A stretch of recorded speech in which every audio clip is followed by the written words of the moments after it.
Hello, everyone. Jacqueline JW Van Minimal. Just a really quick update. I'm still working on my podcast stuff and just trying to get things in order. So I haven't been posting as I have usually been doing. I had a goal of really posting like on a regular basis, like not daily. Well, daily just for the month of January, but I might switch that to a short month, Black History Month in February. I'm not sure yet, but I've been working on my podcast stuff and just some other things, just trying to get stuff in order.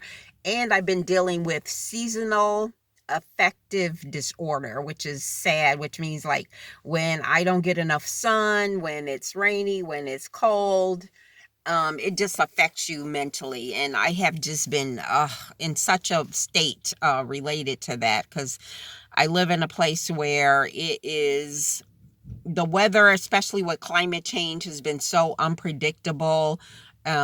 Even though we live in a cold climate, it's just things have just been so unpredictable. We had a very, very, very cold wintry fall, actually. It snowed heavily. I think I posted some of that in October on Halloween. Snowed like it was the middle of winter.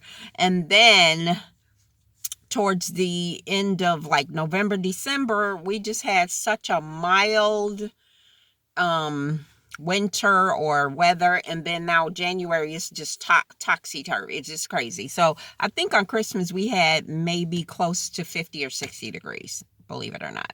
And then maybe 50, I'm exaggerating, hopefully exaggerating. And then January has been so cloudy. It hasn't snowed a bunch. It snowed a little bit, but it's just been no sun whatsoever. And it really does affect my psyche. And that's one of the reasons that, I started this channel. I planned on doing van dwelling type stuff and just getting myself set up for that, because 2020, and I'm putting the gauntlet down on this, that it is happening. So I have to do some things to actually get my the vehicle that I want, and also have an income. So right now, my time is traded for dollars. I'm a consultant, so I do projects for people, and I usually physically, not all the time though, physically have to be there. There's a couple of things I can do that I don't have to be physically in the space to get them done, but I don't have enough clients to make it happen on a regular basis. I help people submit the paperwork for 501c3, and those clients are few and far between. I might get one every 2 or 3 months. So that's what's going on. I just dropped off my last morning passenger or client, whatever you want to call it, and I keep hoping that I would just film my day with my passengers. I kind of changed subjects, but my day with my passengers, and definitely not show their faces or anything. I mentioned I have a Laotian woman. She's in her 70s. She doesn't speak English. She's doing better. She's actually, her English, well, it's not great. I mean, but she's communicating better. At least she and I can communicate with each other. And sometimes I know what she's talking about. Most of the time she knows what I'm talking about, but sometimes I can understand her.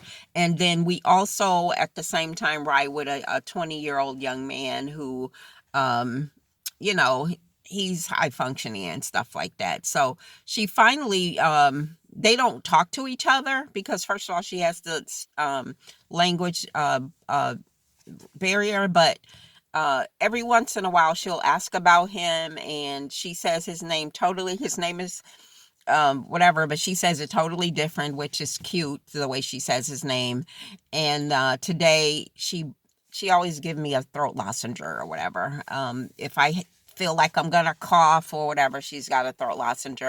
So today she brought some candy, little fruity candies, and she was like, "Oh, my fruity candies fell out." And she's such a courteous person that she didn't want to have something that she didn't share with other people.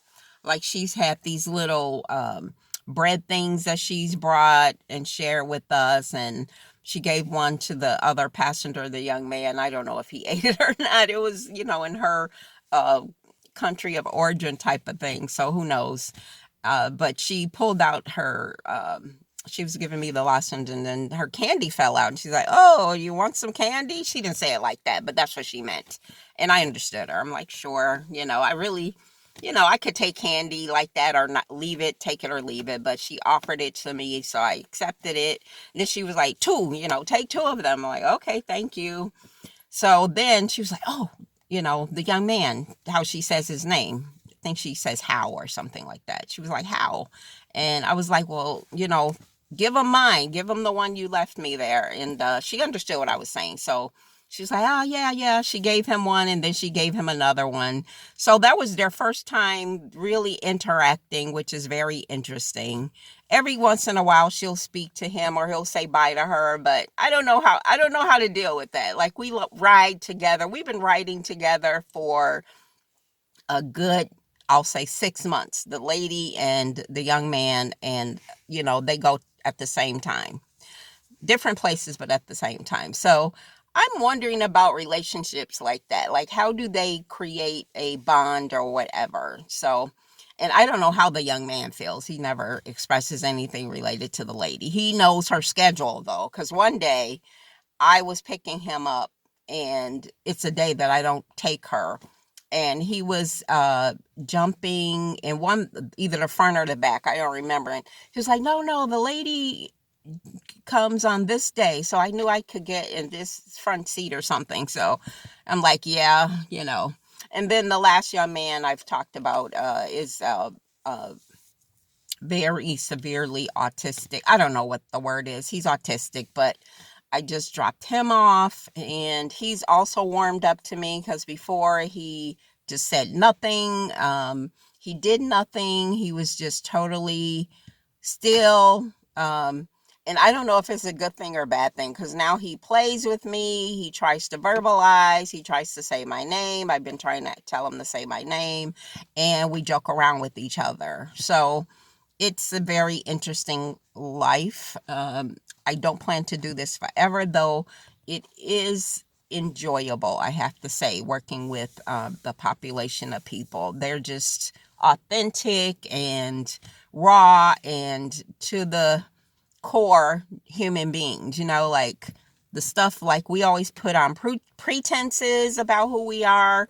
We fake the funk, we hide our feelings. These individuals, and I can't speak for the Laotian lady because she's just a language barrier, and she doesn't hide her feelings as far as like how she feel about things.